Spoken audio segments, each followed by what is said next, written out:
I'm the Jewish son of an Auschwitz survivor. I've been the target of anti Semitism as a child and then by right wing supremacists as an adult.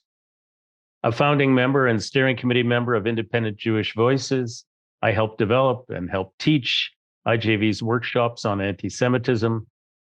Sometimes, when asked, what is anti Semitism, I feel the only way to answer is kind of like a comedian. What is anti Semitism? Everything is anti Semitism. Even when there's no evidence of anti Semitism, there's anti Semitism. Yesterday, my cat Diego coughed up a hairball, and B'nai B'rith called him an anti Semite.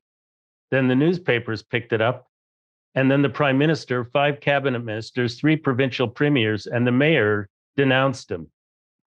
You know, there's a wonderful quotation from the 2015 play Indecent by Pulitzer Prize winning author Paula Vogel. Do you know what a minyan is?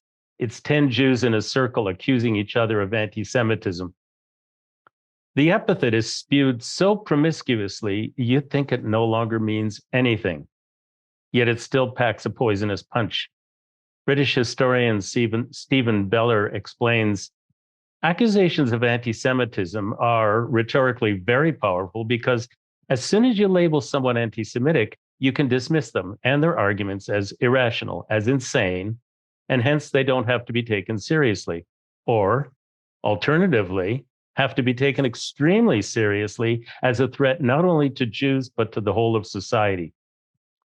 Continuing the quote, if you call someone an anti Semite, you are in effect associating them with the Holocaust. That is the nuclear option of political rhetoric.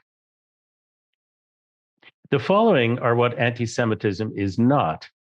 Anti Semitism is not criticism of Israel. It's not harsh criticism of Israel.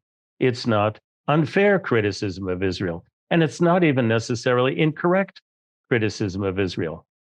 But somehow, when it comes to Israel, critical faculties go out the window. There's no debate. You're an anti Semite. How convenient. Here's what anti Semitism is, in the eloquent words of the 2021 Jerusalem Declaration, endorsed by over 300 top global scholars in Jewish studies, anti Semitism, and the Holocaust. Anti Semitism is discrimination, prejudice, hostility, or violence against Jews as Jews. And to continue, it is racist to essentialize, that is, to treat a character trait as inherent or to make sweeping negative generalizations about a given population. What is true of racism in general is true of anti Semitism in particular.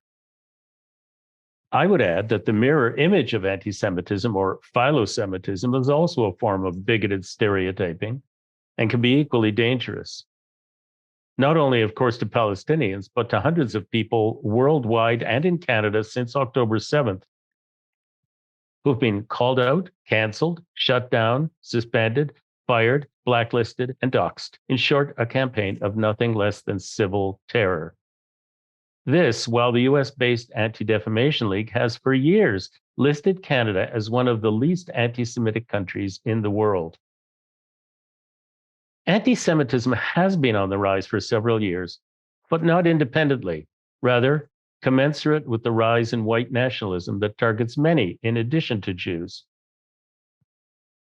Privileging efforts to combat discrimination against one group marginalizes other targeted groups and undermines solidarity and cooperation. So fighting anti-Semitism must be part of a larger struggle against hatred. Want to see just how far the anti-Semitism call-out can go? Let's look to Germany. The pro-Israel lobby has achieved what might be called full spectrum dominance over German politics, culture, diplomacy, and public discourse. It's the campaign of civil terror on steroids, where mere mention of the words like Palestine or genocide or free risks arrest or ends careers, and where scores of professional vigilantes employed by the state are constantly on the watch for misbehavior, even if it has to be invented. I was there in October, and it's a scary place for champions of freedom of expression and supporters of the Palestinians and against the genocide. Is it coming to a country near you?